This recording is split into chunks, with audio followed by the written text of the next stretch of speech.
இந்த சிறப்பான விழா நிகழ்ச்சிக்கு தலைமை தாங்கிக் கொண்டிருக்கும் கௌரவ தலைவர் அவர்களே,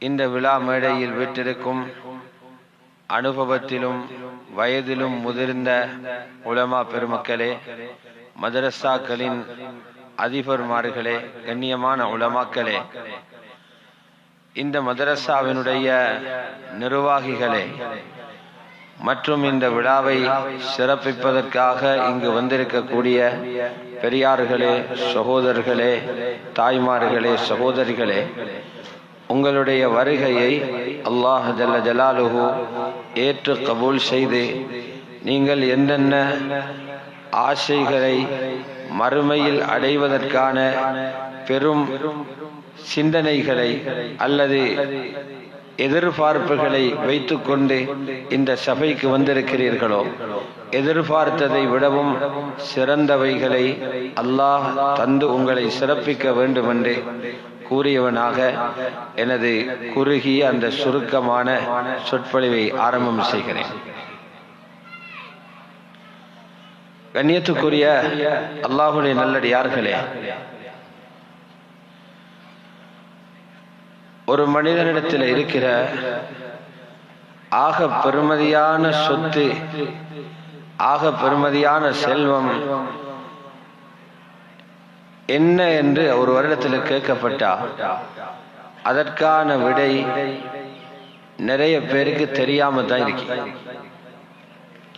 அதிகமானவங்க நினைச்சிருக்கிறாங்க அவங்க வச்சிருக்கிற கடைகள் பெருமதி என்று, அவங்களிடம் இருக்கக்கூடிய காணி பூமிகள், வயல்கள், அல்லது அவங்க வாங்கி இருக்கிற வாகனங்கள், அவங்களோட வங்கி கணக்குகள், இருக்கக்கூடிய கோடான கோடி சொத்துகள், தங்கம், மாணிக்கம், இவைகளை தான் பெருமதியான சொத்துகள் என்று நினைக்கிறாங்க. உண்மையில அவைகளை விட ரொம்ப பெருமதியான சொத்தை அல்லாஹ் ஒரு மனிதனுடைய மடியிலே அமர வைத்திருக்கிறார். அந்த சொத்து அல்லாஹ் ஜல்ல ஜலாலுஹுவினால் அன்பளிப்பாக, கிஃப்டாக ஒவ்வொரு மனிதனுக்கும் கொடுக்கப்படுகிறது. அந்த சொத்து தான் அல்லாஹ் ஜல்ல ஜலாலுஹு எங்களுக்கு தந்திருக்கக்கூடிய எங்களுடைய குழந்தைகள்.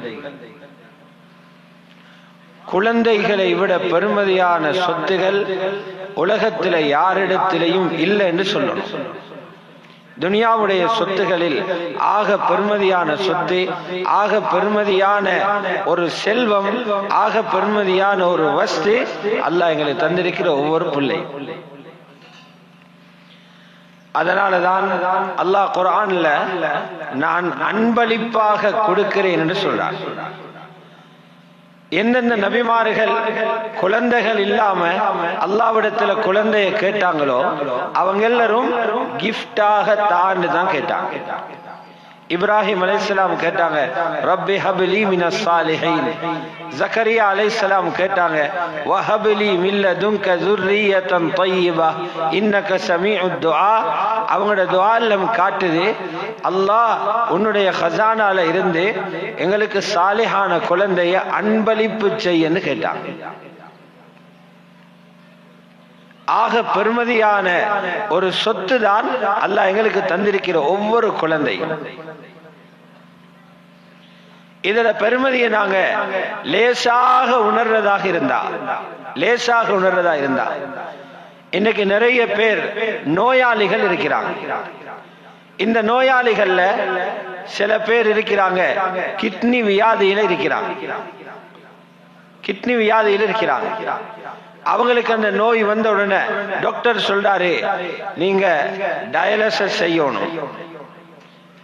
அது ஒரு வாரத்துக்கு ஒரு முறை, 2 வாரத்துக்கு ஒரு முறை, 3 வாரத்துக்கு ஒரு முறை, சில நேரம் அடிக்கடி ஒரு நாள் விட்டு ஒரு நாள் செஞ்சு கொண்டே இருக்கும். அதுக்கு ஒவ்வொரு நாளும் 10,000 15,000 செலவாகுது. உடம்பு எவ்வளவு வருத்தப்படுகிறது. ரத்தத்தை எடுத்து திரும்ப அப்படி உடம்புக்குள்ள விடுறாரு. கொஞ்ச நாளையில சொல்றார் வைத்தியர், உங்களோட சிறுநீரகம் மாற்றப்படணும். இப்ப போயிட்டு சொல்றாங்க எவ்வளவு செலவு போகும்? 60 லட்சம் போகும். ஊரெல்லாம் வசூல் பண்றாங்க. அந்த மனிதன் உயிரை பாதுகாக்கிறது கடமை என்ற வகையில ஊரெல்லாம் வசூல் பண்ணி ஒரு 60 லட்சம் காசை சேர்த்துறாங்க. அதுக்கு பின்னால் என்ன ஆகுது? எத்தனையோ டெஸ்டிங் இருக்குது. இவருக்கு பொருத்தமாகதான் அந்த கிட்னி என்று பார்க்கிறாங்க. அதுல சில அந்த டெஸ்டிங்களுடைய ரிப்போர்ட்டை இந்தியாவுக்கு அனுப்பி அங்கிருந்து அதனுடைய முடிவுகள் எடுக்க வேண்டியது. அதுக்கு பின்னால் ஒரு 6-7 மணித்தியாலத்தினுடைய ஆபரேஷன் செய்யப்பட்டு அந்த கிட்னி மாற்றப்படுகிறது. எல்லாம் முடிகிற நேரம் 60-70 லட்சம் செலவு. இந்த 60-70 லட்சத்தால யாரும் புதிய ஒரு கிட்னிய வாங்கல. இன்னொரு மனிதனில அல்லாஹ் படைத்து வைத்திருக்கிற அந்த உறுப்பை கலட்டி இவரில் பொருத்துறதுக்கு 60 லட்சம். உலகத்தில் எந்த பார்மசியும் இல்ல கிட்னி விற்கிற பார்மசி. உலகத்தில் எந்த நாட்டிலையும் இல்ல கிட்னி தயாரிக்கிற நாடு. அல்லாஹ் தயாரிச்சு தார. அதுவும் 2 நிபந்தனையோட மாத்துறாங்க. என்ன நிபந்தனை? ஆயுள் பூராகவும் மருந்து குடிக்கணும். 2வது நிபந்தனை, பழைய கிட்னி போல 100% வேலை செய்யாது, 80% குறையத்தான் வேலை செய்யும்.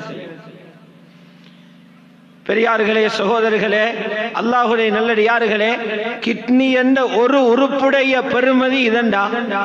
அதை மாத்துறதுக்கு இவ்வளவு விலை போகுதுண்டா, அதை மாத்துறதுக்கு இவ்வளவு செலவுண்டா. தாயுடைய வயிற்றுக்குள்ள எங்களுக்கு பிறந்த அந்த குழந்தை வயிற்றுக்குள்ள இருக்குது. அந்த 2 கிட்னியும் பொருத்தப்பட்டது. தாய்க்கு ஒரு மலக்கு போற அந்த அசைவு கூட விளங்கல. கிட்னி மட்டுமா இருக்குது, ஈரல் இருக்குது, ஹார்ட் இருக்குது, குடல்கள் இருக்குது, எலும்புகள் இருக்குது, அதுக்குள்ள இருக்கக்கூடிய நரம்புகள், முடி, உடம்பை சுத்தி போத்தப்பட்டிருக்கக்கூடிய தோள்கள், ஒவ்வொன்றோட பொறுமதியும் எத்தனை கோடி. ஆகவேதான் அல்லாஹ் தந்த கிஃப்ட் இது. எங்களுக்கு தந்திருக்கிற பிள்ளைகள் ரப்பு எங்களுக்கு தந்த கிஃப்ட் இது. எனவேதான் சொல்றான், அல்லாஹ்வுடைய ஆட்சி உலகத்தில் நடக்குது என்கிறதை யாராவது விளங்க வேண்டும் என்றிருந்தா வீடுகளுக்குள்ள போய்த்து பாருங்க.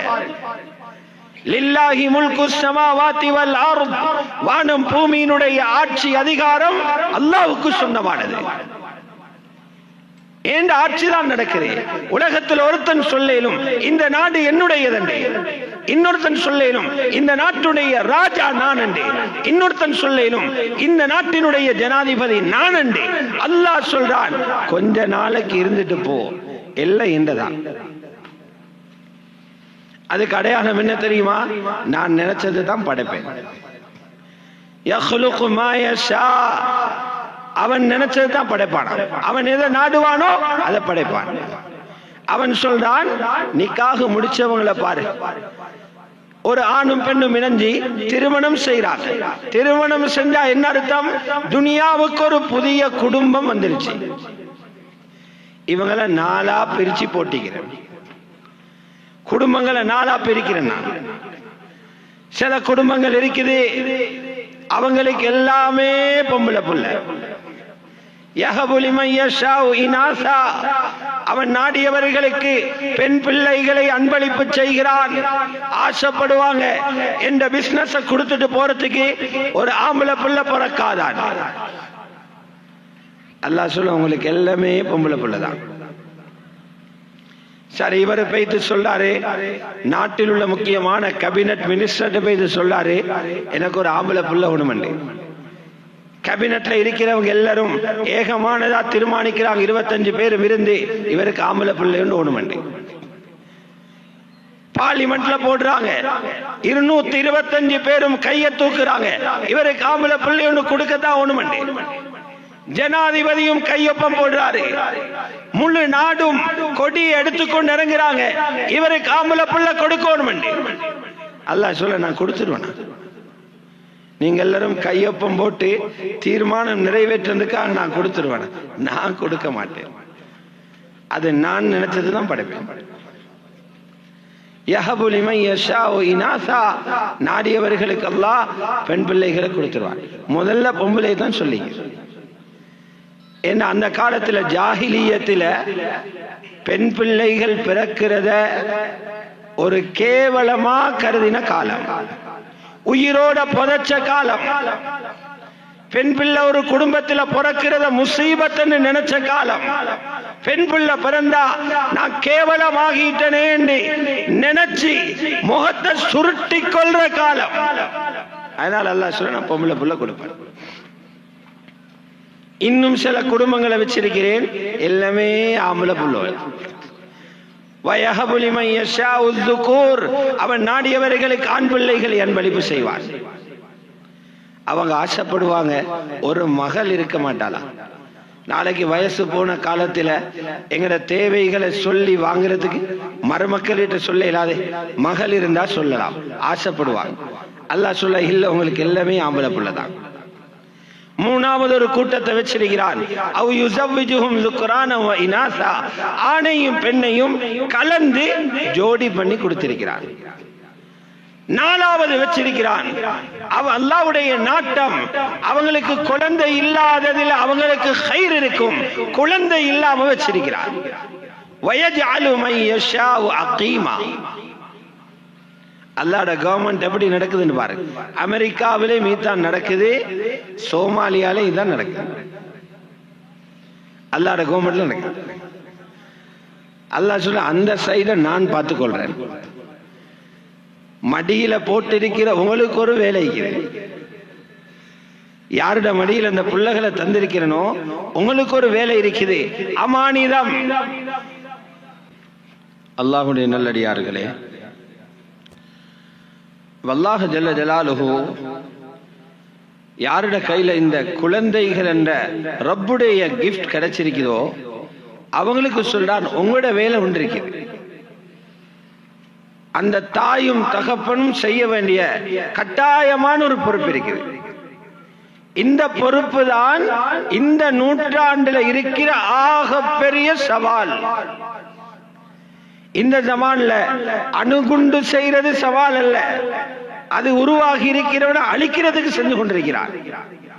பெரிய பில்டிங்கள் கட்டுறது சவால் அல்ல. இந்த ஜமானில் உள்ள சவால், உண்ட மடியில பிறந்த குழந்தைய நல்லவனாக்கிறதுக்குரிய முயற்சி செய்யறது, நல்லவர்களாக உருவாக்கி எடுக்கிறது. அவன் கெட்டு போகாம மானத்தை காத்தில பறக்க விடாம உண்ட மகளையும் மகனையும் நீ தயாரித்தெடுக்க முடியும் என்றால் இந்த காலத்தில் நீ சாதிக்கிற ஆக பெரிய சாதனை, ஆக பெரிய சாதனை. அல்லாஹ் பொறுப்பாகவே தந்திக்கிறான். எதுவரைக்கும் அல்லாஹ் பொறுப்பு தந்தான்? குழந்தை அன்பளிப்பா தந்தாச்சு. 15 வருஷம் வரைக்கும் ஸ்கூல்ல படிக்க விட்டு, அல்லது 18 வயசு வரைக்கும் படிக்க விட்டு, படிக்க விட்டாச்சு, ஜொப் ஒன்றை தேடி கொடுத்துட்டேன், என்ன பொறுப்பு முடிஞ்சு. குர்ஆன் ஹதீஸ்ல எங்க சரி இருக்குதா? அப்படி ஜொப் ஒன்று தேடி கொடுத்தா வாப்ப அல்லாஹ் விட்டுடுவான், இருக்குதா? அப்படி சொத்தெல்லாம் எழுதி கொடுத்தாச்சு, வாப்பட கடமை முடிஞ்ச நிற்கிறா. மகனை நிக்காஹ் பண்ணி கொடுத்துட்டார், நல்லொரு குடும்பத்தில மகளுக்கு நல்லொரு மாப்பிள்ளை பார்த்து நிக்காஹ் பண்ணி கொடுத்துட்டாங்க. அல்லாஹ் உண்மையை வாப்பை விட்டுருவானா? குர்ஆன் மிக தெளிவாக சொல்லுது, தாய் தந்தையருடைய பொறுப்பு என்ன தெரியுமா? உங்களோட பிள்ளைகள் நரகம் போகாம பாதுகாக்கிறது எல்லை, அதுதான். இது சொல்லப்பட்டிருக்கிறது மூமின்களுக்கு. யா அய்யுஹல்லதீன ஆமனூ கூ அன்ஃபுஸக்கும் வ அஹ்லீக்கும் நாரா. ஈமான் உள்ளவர்களே, முதல் வேலை உங்களை நரகத்திலிருந்து பாதுகாக்கிறது. முதலாவது உங்களை பாதுகாத்தீங்களான்னு யோசனை பண்ணிக்கோங்க. நீங்க இப்ப மௌத்தானா உங்களோட கபரு சுவர்க்க பூஞ்சோலையா அல்லது நரக நெருப்பாண்டு யோசனை பண்ணுங்க. இரண்டாவது வேலை உங்களோட மனைவியும் பிள்ளைகளையும் நரகத்தில் இருந்து பாதுகாக்க. அம்ரு ஈஜாப். கூ என்பது அம்ரு ஈஜாப், ஃபர்லு ஐன், செஞ்சே ஆகும். ஆனா நாங்க இதை செஞ்சிட்டோமான்னு பார்க்கணும். பொறுப்பை செஞ்சிருக்கிறோமா? மற்ற இபாதத்தில் எல்லாம் போயிட்டு நபி ஸல்லல்லாஹு அலைஹி வஸல்லம் சுன்னத்தை தேடுறோம். தொழுகையில தேடுறோம். உது எப்படி செய்யணும் ஹதீஸ்ல நுணுக்கமாக தேடி சண்டை கூட வருதுங்க. தொழுகை எப்படி தொழணும், தக்பீர் எப்படி கட்டணும், நல்ல நுணுக்கமாக தேடுறோம். நோம்பில தேடுறோம், ஜகாத்தில தேடுறோம், ஹஜ்ஜில தேடுறோம், துஆவில தேடுறோம். யாராவது போயிட்டு தேடினாங்களா? அல்லாஹ் எனக்கு ஒரு ஆம்பளை பிள்ளைய தந்திருக்கிறான். நபி ஸல்லல்லாஹு அலைஹி வஸல்லம் ஒரு ஆம்பளை பிள்ளைய எப்படி வளர்க்க சொன்னாங்க, இது ஒரு ஆலிமுகிட்ட இருந்து படிச்சவங்க எத்தனை பேர்? அதுல ரசூலுல்லாஹ் இல்லையா? அல்லாஹ் எனக்கு பொம்பளை பிள்ளைகளை தந்திருக்கிறான். நபி அலைஹி ஸலாத்து வஸ்ஸலாம் 4 பொம்பளை பிள்ளைகளோட வாப்பா, 4 பேரை சொர்க்கவாதி ஆக்கின ஒரு வாப்பா, 3 பேரை ஏற்கனவே அனுப்பிட்டு 4வது ஆளுடைய காதுக்குள்ள சொல்லிட்டு போனாங்க, என் குடும்பத்தில் முதலாவது ஆளாக என்னோட நீங்க தான் வந்து சேருவீங்க. அப்படி வெற்றிகரமாக உலகத்தில ஒரு குடும்பத்தை வழிநடத்திய வாப்ப ரசூலுல்லாஹ் எப்படி வழி நடத்தினாங்க ஒரு ஆலிமு கிட்ட இருந்து படிச்சோம். இது பெரிய ஒரு நெருப்பு புள்ளைகளை பாதுகாக்கிறது. எவ்வளவு கஷ்டமான ஒரு காலமே. அதனாலதான் சஹாபாக்கள் இதுக்கு விளக்கம் கொடுத்துட்டு போனாங்க. பிள்ளைகளை நரகத்தில் இருந்து பாதுகாக்கிறதே சின்ன வேலை ஒன்றல்ல. தப்சீர் இப்னு கஸீர்ல ஹஜ்ரத் அலி ரலியல்லாஹு அன்ஹு அவர்களுடைய மிக தெளிவான கருத்து எழுதப்பட்டிருக்குது. பிள்ளைகளை நரகத்தில் இருந்து பாதுகாக்க 2 வழிகள் இருக்குது. 2 விஷயங்களை கொடுங்க, 2 விஷயங்களை கொடுங்க. முதலாவது கொடுங்க பித்தஅலீம், அல்லாஹ்வுடைய ரசூலுடைய அறிவை கொடுங்க, இல்ம கொடுங்க பிள்ளைகளுக்கு. அல்லாஹ் யாருன்னு அந்த பிள்ளைகளுக்கு தெரியட்டும். உள்ளத்தில் அவர்களுடைய முஹப்பத் வளரக்கூடிய மாதிரி செய்திகள் அந்த பிள்ளைகளுக்கு கொடுங்க. 2வது சொன்னாங்க தஅதீப், ஒழுக்கத்தை படிச்சு கொடுங்க. இல்மும் அதபும், இந்த 2ம் தான் உங்களோட பிள்ளைகளை சொர்க்கவாதியாக தயாரிக்கும். அந்த தலைப்புக்கு கீழே தான் இந்த மதரசாக்கள்ல நடக்குது. பெற்றோர்கள் விளங்கி கொண்டாங்க, எங்களுக்கு பூர்த்தியாக வீட்டில வச்சு இல்ம படிச்சு கொடுக்கிறது சாத்தியம் இல்லை, நாங்க படிச்சும் இல்லை, 2வது எங்களுக்கு அதுக்கான நேரமும் இல்லை, சாத்தியப்படாது. எனவே ஒவ்வொரு ஊரிலையும் ஒவ்வொரு பிரதேசத்திலையும் தனவந்தர்களும் ஏனையோர்களும் இணைந்து உலமாக்களுடைய முழுமையான பங்களிப்போட இல்மையும் அதபையும் போதிக்கும் மதரசாக்களை உருவாக்கி நரகிலிருந்து பாதுகாத்தல் என்ற தலைப்புல மதரசா நடக்கிறது. நிறைய பேர் மதரசாவே பிழையா வழங்கி ஏன் வழங்குறாங்க? மதரசா ஜாப் கொடுக்கிற இடம் அண்டே. இந்த அடுத்தடுத்த கல்வி நிலையங்கள் அப்படித்தான் நீக்குது. அதுல படித்தா ஜாப் ஒண்ணு கிடைக்கும். 60,000 ஜாப், 1 லட்சத்து ஜாப், 1.5 லட்சம் ஜாப், 7 லட்சம் ஜாப். இது டாய்லெட் நிரக்கிற காசை வாங்கி தர ஜாப் அல்ல. இது அழிஞ்சு போற காசை கொண்டு வந்து தரக்கூடிய அந்த ஆட்களை தயாரிக்கிற இடம் அல்ல. அழியாத சொத்தை, சுவர்க்கத்தை வாங்கி கொடுக்கும் நபர்களை தயாரிக்கிற இடம்தான் மதரசா. தீன பாதுகாக்கிற இடங்கள். ஆகவேதான் ஹஜ்ரத் முஹம்மது ஸல்லல்லாஹு அலைஹி வஸல்லம் அவர்களுக்கு அல்லாஹ் 7 புள்ளைகளை கொடுத்திருந்தான். 4 பேர் பொம்பளை பிள்ளைகள். 4 பேரும் 29 வயசோட போயிட்டாங்க. அது ஃபாத்திமாட விஷயத்துல மட்டும் இருக்குது 32 வயசுன்ற ஒரு கருத்து. ஆம்பளை பிள்ளைகள் 3 பேரும் 5 வயசு கூட ஆகல, அதுக்கு முந்தைய போயிட்டாங்க உலகத்துக்கு. 7 பிள்ளைகளோட வாப்பதான் சையதுனா ரசூலுல்லாஹி ஸல்லல்லாஹு அலைஹி வஸல்லம். எவ்வளவு சிறப்பா வளர்த்தெடுத்தாங்க. ஆண்களுக்கு வழிகாட்டுறது லேசி, பெண்களை ஈமானுடைய லைன்ல வளர்த்தெடுக்கிறது லேசி இல்ல. நல்லத சொல்ற நேரம் ஈமான் வேகமா வளர்றது போல மோசமான இடங்களுக்கு பெண்கள் போனா ஈமானுடைய வீழ்ச்சியும் அதே வேகம் தான். திருந்தினாலும் நல்லா திருந்துவாங்க, பழுதறிஞ்சாலும் பழுதறிஞ்சே பேத்துருவாங்க. அதனாலதான் புகாரி ஷரீஃப்ல ரிவாயத் இருக்குது, கமுல மினர் ரிஜாலி கசீரூன், ஆண்கள்ல நிறைய பேர் ஈமான்ல காமிலானாங்களாம். ஆம்பளகள்ல நிறைய பேர் ஈமானுடைய முஜாஹதா செய்து செய்து ஈமானுடைய உயர்ந்த அந்தஸ்து அடைஞ்சு கொண்டாங்க. பெண்களில் அப்படி அடையல. வலம் யக்முல் மினன் நிசா, பெண்களில் அப்படி காமிலாகல. ஒரு 4 பேரை சொன்னாங்க. 4 பேரை சொல்லலாம். இவங்க முஜாஹதா செய்து தியாகம் செய்து ஈமானில காமிலான மட்டத்தை அடைஞ்சாங்க. முதலாவதாக யாரு? ஈசா அலைஹிஸ்ஸலாத்து உம்மா மரியம் பின்த் இம்ரான். இரண்டாவது சொன்னாங்க ஃபிரௌனுடைய மனைவி ஆசியா பின்த் முஸாஹிம். நாலாவது சொன்னாங்க என் முதலாவது மனைவி ஹதீஜா பின்த் குவைலித். நாலாவது சொன்னாங்க எனது மகள் ஃபாத்திமா ரலியல்லாஹு அன்ஹா சொன்னாங்க. 4லையும் 2 பேர் ரசூலுல்லாஹ் ராக்கர். 4 பேர்ல 2 பேர் ஹஜ்ரத் ரசூலுல்லாஹ். மனைவியையும் கூ அன்ஃபுஸக்கும் வஅஹ்லீக்கும், மனைவியையும் பிள்ளைகளையும் நரகத்திலிருந்து பாதுகாருனாங்களே, அல்லாஹ்வுடைய அந்த பொறுப்பை தனது சுமையாக பொறுப்பாக எடுத்து முதல் மனைவியை காமிலான ஈமானுள்ள பெண்ணாக மாத்துறாங்க, மகளையும் ஈமானுள்ள பெண்ணாக மாத்துறாங்க. இன்னொரு ரிவாயத்தில் இருக்குது ஹஜ்ரத் ஆயிஷாவையும் சேர்த்திக்கிறாங்க. நாங்கள் எல்லாரும் இன்னும் வலை வீசி தேட வேண்டியிருக்குது. நபி ஸல்லல்லாஹு அலைஹி வஸல்லம் அவங்களோட பிள்ளைகளை எப்படி வெற்றிகரமாக வளர்த்தெடுத்தாங்க, எப்படி வெற்றிகரமா வளர்த்தாங்க. அவங்க ஒரு கட்சியில தலைவியாக உருவாக்கல.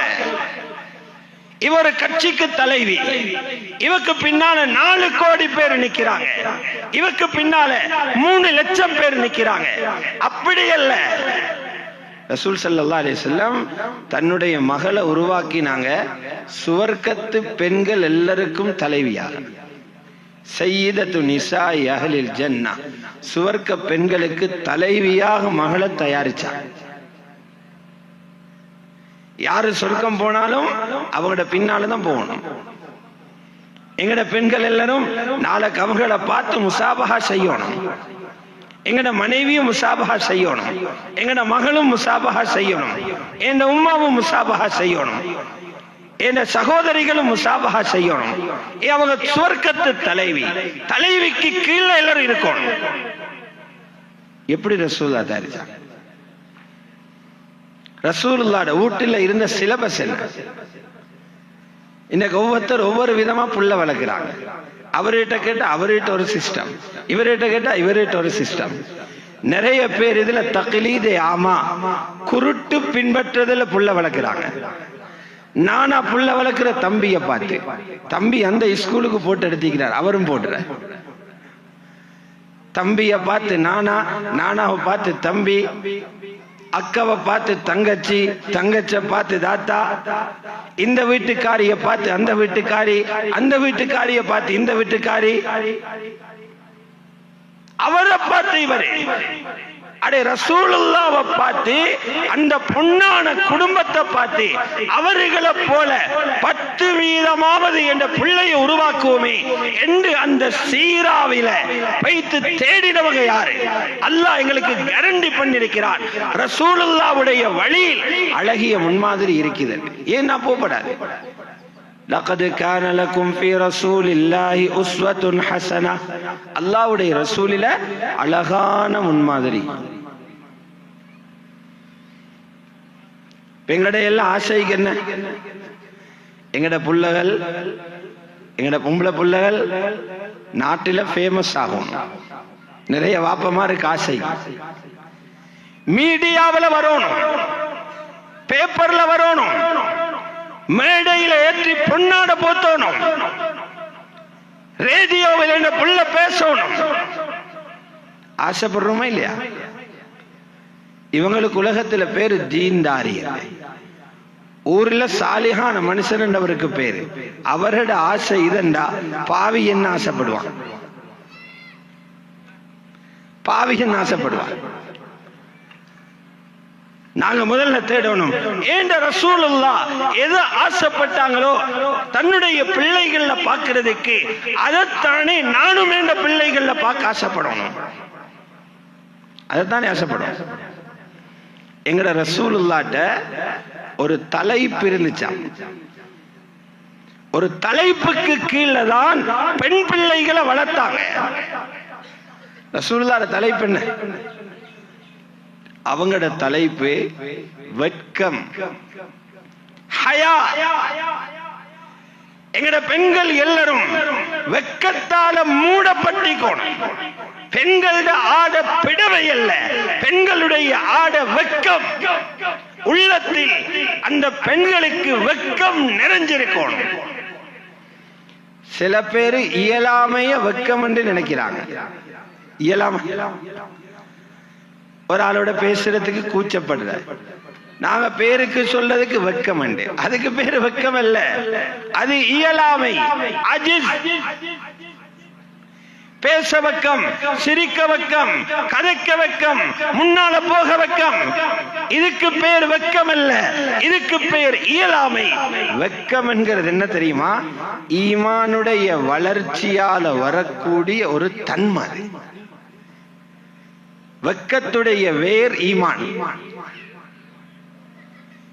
வெக்கம் வளர்றது ஈமானுக்கு மேல. அந்த வெக்கம் வந்துச்சுண்டா பாவத்தை கண்டு விரண்டோடோடும் என்ற உணர்வு வரும், நன்மைக்குள்ள புகுரோடும் என்ற ஆசை வரும். இத வெக்கம். நபி அலைஹிஸ்ஸலாம் சொன்னாங்க, அல் ஈமானு பிதுஉன் வ சபஊன ஷூபா. ஈமான் என்பது 70 சொச்சம் கிளைகள் உள்ள ஒரு மரத்தை போல. அதில உயர்ந்தது லா இலாஹ இல்லல்லாஹ், ஆக குறைந்தது கல்லு முள்ளு போன்றவைகள், மனிதனுக்கு தீங்கிழைக்க கூடியவைகளை அகற்றுவது. வல் ஹயாஉ ஷுஅபத்தும் மினல் ஈமான். வெக்கம் ஈமான் ஒரு பகுதி. என்ன இன்னொரு ஹதீஸ்ல வருது, ஸல்லல்லாஹு அலைஹி வஸல்லம் சொன்னாங்க, வெக்கத்தால யாரும் வீழ்ச்சி அடையறல்ல. வெக்கம் வீழ்ச்சியை கொண்டு வர சாமான் அல்ல. அல் ஹயாஉ லா யதி இல்லா பிகைர். வெக்கம் நல்லதை தான் கொண்டு வரும். ஒரு சஹாபி அவருடைய தம்பிக்கு புத்தி சொல்றாரு, இந்த வெக்கப்பட்டு கொண்டு இருக்காதே, போ அப்பா அப்படி. ஸல்லல்லாஹு அலைஹி வஸல்லம் அவரை கண்டுட்டாங்க. புகாரில் ஹதீஸ் இருக்குது. சொன்னாங்க, இப்படி தம்பிக்கு புத்தி சொல்லவானம், நல்லொரு சிவத் உங்களோட தம்பிட்டு இருக்குது, அதை வளர விடுங்க, தடுத்து நிறுத்தாதீங்க. இதைத்தான் ரசூலுல்லாஹ் அவங்களோட பிள்ளைகள்கிட்ட கொண்டு வந்தாங்க. வெக்கத்தை கொண்டு வந்தாங்க. ஈமானில முயற்சி செய்ய வச்சாங்க. ஈமானுடைய மைதானத்தில பிள்ளைகளை இறக்கினாங்க. ஈமான் வளர்ந்தது, அந்த அளவுக்கு வெக்கமும் வளர்ந்தது. ரசூலுல்லாஹ்ட பிள்ளைகள சத்தத்திலையும் வெக்கம் விளங்கிச்சு, செருப்பிலையும் வெக்கம் விளங்குச்சு, உடுப்பிலையும் வெக்கம் விளங்குச்சு, நடையிலையும் வெக்கம் விளங்குச்சு. அவங்களோட போயிட்டு எங்கட வீட்டில் உள்ள பெண்களுக்கு கியாமத்தில் முகம் கொடுக்கலுமா? ரசூலுல்லாஹ்வுடைய மகளை பத்தி சீரால எழுதுறாங்க. மௌத்தானதே 29 வயசு இருக்குது, அல்லது 32 வயசு இருக்குது. எவ்வளவு கடந்து போக வேண்டிய வயசு. பாதையில் இறங்கி போனா 70 வயசு கிழவி மாதிரி போவாங்களாம். 70 வயசு கிழவி மாதிரி பாதையில் போவாங்களாம். காலில் ஒரு வலியும் இல்லை, நோயொன்றும் இல்லை. நான் ஒரு வாலிப பெண்ணாக துடித்துக் கொண்டு போனால் பல கண்கள் என்னை வித்தியாசமாக பார்க்கும். அது ஜினாவுடைய சிந்தனை உண்டாக்கும். நடையில வெக்கம் தெரியுது. நடையில வீட்டில் இருக்கிற எல்லா வேலைகளையும் செஞ்சாங்க. எல்லா வேலையும், சமையல் வேலை, கணவன் வேலை, உடுப்பு கழுகிறது, பிள்ளைகள வேலை, வீட்டு கூட்டுறது, தூரத்தில் இருந்து தண்ணி கொண்டு வரது, மாவை இடிக்கிறது, மாவை பிசைறது, ரொட்டி சுடுறது. எந்த அளவுக்குண்டா கணவனுடைய ஒட்டகத்துக்கு தீனி தயாரிச்சு போடுறதும் அவதான். இதொன்றும் கடமை இல்லை. எங்க சரி ஃபிக்ஹில் இருக்குதா மாப்பிள்ளைக்கு சமைச்சு போடுறதும் மனைவி கடமைன்னு? ஃபர்ல் இல்ல, சுன்னத்து. மனைவி கணவனுக்கு ஹிதுமத் செய்யறது சுன்னத்து, ஃபர்ல் என்று சொல்லல. அந்த சுன்னத்தை செய்து செய்து கைகளில் தழும்பு வந்துட்டு கணவனுக்கு கண்ணீர் போய்ச்சி. மனைவி இப்படி ஹிதுமத்து செய்யறாவை வந்து சொன்னா, உங்களோட வாப்பக்கிட்ட அடிமைகள் கொஞ்சம் வந்திருக்கிறாங்க, நீங்க போயிட்டு கேட்டா ஒரு அடிமையை தந்துருவாங்க, உங்களோட வேலைகளுக்கு உதவியாக இருக்கும். போறாங்க ரசூலுல்லாஹி ஸல்லல்லாஹு அலைஹி வஸல்லம். அங்கு போனா ரசூலுல்லாஹி ஸல்லல்லாஹு அலைஹி வஸல்லம் முக்கிய சஹாபாக்களோடு கலந்துரையாடி கொண்டிருக்கிறாங்க. அங்கு தலைய போட்டு வாப்பாண்டு பேசினாங்களா? அப்படியா பழக்கி இருந்தாங்க ரசூலுல்லாஹ்? 4 பேர் இருக்கிற இடத்துல வாப்பாண்டு பேசுறதுக்கா பழக்கினாங்க? திரும்பி வந்துட்டாங்க. அலி ரலியல்லாஹு அன்ஹு சொல்றாங்க, ராவு தூங்க கதவையும் பூட்டிட்டோம். ரசூலுல்லாஹ் தட்டிட்டு வந்தாங்க, மகள் நீங்க வந்ததை கண்டேன், ஏன் வந்தேன்னு கேட்க வந்துடா. இது ரசூலுல்லாஹ் வளர்த்த மகள். இப்படியா எங்க வீட்டில் இருக்கிற மகள்களும் இருக்கிறாங்க. அஜீப். ரசூலுல்லாஹ்வுடைய மரணத்தில் இருந்து வெறும் 6 மாதத்திலே அந்த மகள் அல்லாஹ்விடத்தில் போய் சேர்ந்தாங்க. அதுக்கிடையில நோய்வாய்ப்பட்டிருந்தாங்க.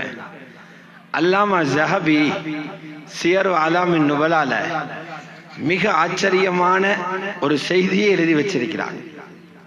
அஸ்மா பின்த் உமைஸ் ரலியல்லாஹு அன்ஹா ரசூலுல்லாஹ்வோட மகளை பார்க்க போறாங்க. அவங்க 2 பேரும் உறவினர்கள். அலி ரலியல்லாஹு அன்ஹுடைய நானா ஜாஃபர் இப்னு அபி தாலிப் ரலியல்லாஹு அன்ஹு மூத்தாவில ஷஹீதானவர். அவருடைய மனைவி தான் அஸ்மா பின்த் உமைஸ், தன் கணவரின் நானாவின் மனைவி. சந்திக்க வந்திருக்கிறார். 2 பேரும் கதைச்சு கொண்டிருக்கிற நேரம் ரசூலுல்லாஹ்வுடைய மகள் சொல்றாங்க, அஸ்மா, மௌத்துக்கு பிறகு நடக்க போற ஒரு நிகழ்ச்சியை நினைக்கிற போது எனக்கு வெக்கமாக இருக்குது. ஹதரத் அஸ்மா கேட்கிறாங்க, மௌத்துக்கு பிறகு வெக்கப்பட என்ன இருக்குது? வெக்கப்படும் நீங்க தானே சொன்னாங்க. பாருங்க, எங்களோட ரூஹ் உடம்பில் இருந்து பிரிஞ்ச உடனே எங்களை குளிப்பாட்டி கஃன் செய்து மையத்து கட்டிலில வச்சுத்தான் எங்களை தூக்கிட்டு போவாங்க பள்ளிக்கு. மக்கா மதீனாவுக்கு போனவங்க பார்த்திருப்பீங்க, எங்கட நாட்டில கொண்டு போற மாதிரி சந்தூக்குல ஜனாசா கொண்டு போக மாட்டாங்க. ஒரு கட்டில ஜனாசா வச்சு பிடவையால மூடி இருப்பாங்க. மையத்து உயர்ந்ததா கட்டையா கொளுத்ததா மெல்லியவரா எல்லாம் கஃனுக்கு மேலால பார்த்து கொள்ளலாம் சொன்னா ஹஸ்மா ரலியல்லாஹு அன்ஹா. இப்படி கொண்டு போற நேரம் எத்தனையோ ஆண்கள் கஃனுக்கு மேலால் எனது உடலின் பருமனை பார்ப்பார்கள். கபருடைய மண்ணுக்கு மறைய முன்னால் உடலின் பருமனை பார்ப்பார்கள். இதை நினைக்கும் போது எனக்கு வெக்கமாக இருக்குது. சுப்ஹானல்லாஹ். அல்லாமா ஸஹபி சியர்ல 2வது பாகம் 172ஆம் பக்கத்தில் இது எழுதிக்கிறார். அஸ்மா பின்த் உமைஸ் ரலியல்லாஹு அன்ஹா சொன்னா, நான் ஹபஷாவுக்கு ஹிஜ்ரத் போயிருந்த நேரம் அங்கே ஒரு வித்தியாசமான முறையில் ஜனாசாக்கள் கொண்டு போறத பார்த்தேன். சந்தூக்குல கொண்டு போறாங்க, பட்டியில வச்சு தூக்கிட்டு போறாங்க. ரசூலுல்லாஹ் மகள் சொல்றாங்க, அஸ்மா, உங்களுக்கு முன்னால அல்லாஹ் என்ற ரூஹ எடுத்தா அதுபோல ஒரு பெட்டியில சந்தூக்குல என்ன ஜனாசாவை கொண்டு போறதுக்கு நீங்க ஒழுங்கு செய்ய பொறுப்பெடுப்பீங்களா? இவ சொல்ல, கட்டாயம் செய்வேன். சந்தோஷத்துல துஆ செஞ்சாங்க. சதரகில்லாஹு கமா சதர்தினி. அந்நிய ஆண்களின் பார்வையில் இருந்து எனது மேனியை மறைக்க உதவி செய்தது போல் அல்லாஹ் உன் குறைகளை மறைப்பானாக. ஹாஃபிஸ் ஸஹபி இந்த சம்பவத்தை பதிவு செஞ்ச பிறகு சொல்றாங்க, குல்து, நான் சொல்றேன் என்று. அப்படி இமாம் ஸஹபி சொல்றாங்க, மதீனாவுடைய வரலாறு பிரட்டப்பட்டுச்சு. மதீனாவுடைய ஹிஸ்டரி, மதீனாவுடைய வரலாறு மாற்றப்பட்டுச்சு. முதல் தடவையாக ரசூலுல்லாஹ்வின் மகளின் ஜனாஸா சந்தூக்கில் கொண்டு போகப்பட்டது.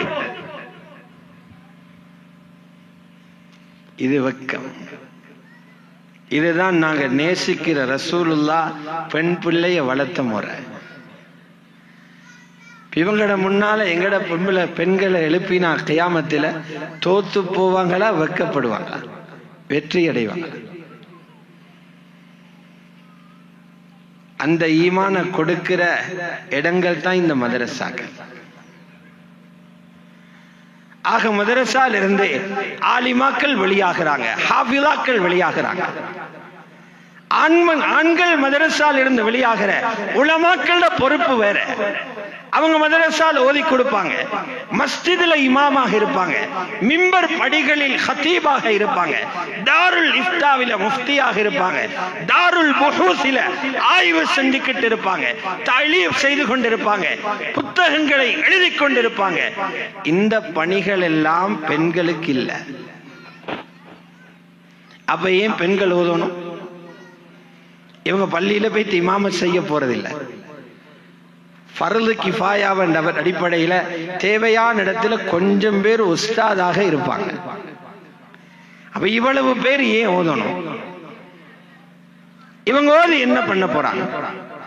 நாங்க தெளிவாக சொல்றோம், உங்களுக்குள்ள ஆக பெரிய பொறுப்பு இருக்குது. மிம்பரில் இருந்து குத்துபா ஓதுவதை விட ஒரு பொறுப்பு இருக்குது. நீங்க எந்த வீட்டுக்குள்ளே ஒரு கணவனோடு வாழ போறீங்களோ, அல்லது இப்போதைக்கு தாய் தந்தையரோட வாழ போறீங்களோ, அந்த வீட்டு சூழலை ஈமானுடைய சூழலாக மாற்ற இந்த 5 வருஷம் படிச்ச இல்ம பாவிங்க.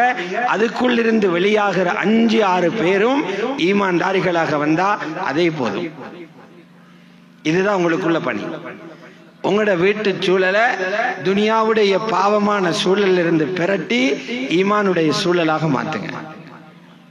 அறிஞர்கள் சொல்றாங்க, ஒரு பெண்ணிடத்தில அல்லாஹ் ரசூலை பற்றிய அறிவு இல்லை என்றா, அல்லாஹ்வுக்கு மாற்றம் செஞ்சா வரக்கூடிய தண்டனை சொல்லப்பட்டு அந்த பயம் தெரியவில்லை என்றால், இது ஹலால், இது ஹராம், இதை செய்யக்கூடாது, இப்படித்தான் செய்யணும் என்ற அறிவு தெரியவில்லை என்றா, அவள் கணவனையும் கெடுத்தி பிள்ளைகளையும் கெடுத்தி அந்த ஊரையே குட்டிச்சுவராக்கிடுவார். இதிலிருந்து பாதுகாக்கலாம். இங்கிருந்து வெளியாகி செல்கிற ஆலிமாக்கள் இந்த பணிய கிராமங்கள்ல செய்வீங்கன்னா, இன்னொரு 10-20 வருஷத்துல இதோட ரிசல்ட்டை பார்க்கலாம். ஒவ்வொரு வீடுகள் இருந்தும் அல்லாஹ்வுடைய நேசர்கள் வெளியாகுவாங்க. அல்லாஹ்வுடைய நேசர்கள். இதைத்தான் உம்மஹாத்துல் மோமினீன்கள், ரசூலுல்லாஹ்வுடைய மனைவிமார்கள், அவர்களுடைய மகள்மார்கள் வீடுகளில் இந்த பணிதான் செய்யப்பட்டது. அதுக்குத்தான் இவர்கள் பழக்கப்பட்டிருக்கிறார்கள். ஆகவே அல்லாஹு ஜல்ல ஜலாலுஹு இந்த உயர்ந்த பணியை செய்வதற்காக ஆரம்பிக்கப்பட்டிருக்கும் இந்த மதரசாவின் சேவைகளை கபூல் செய்வானாக. இதுக்காக யாரெல்லாம் பணத்தாலும் பொருளாலும் ஆலோசனைகளாலும் உடலாலும் கல்வி ரீதியாகவும் உதவி செய்து கொண்டிருக்கிறார்களோ, தீனுக்கு உதவி செய்தவர்களின் கூட்டத்தில் அல்லாஹ் அவர்கள் அனைவர்களையும் சேர்த்து இந்த மதரசாவுக்கு இஸ்திகாமத்தை நசீபாக்குவானாக. இதோடு தொடர்பு பட்டுள்ள அனைவர்களுக்கும் இஹ்லாஸையும் இஸ்திக்லாஸையும் நசீபாக்குவானாக. வ ஆகிர் தஅவானா அனில் ஹம்துலில்லாஹி ரப்பில் ஆலமீன். வஸ்ஸலாமு அலைக்கும் வரஹ்மத்துல்லாஹி வபரகாத்துஹு.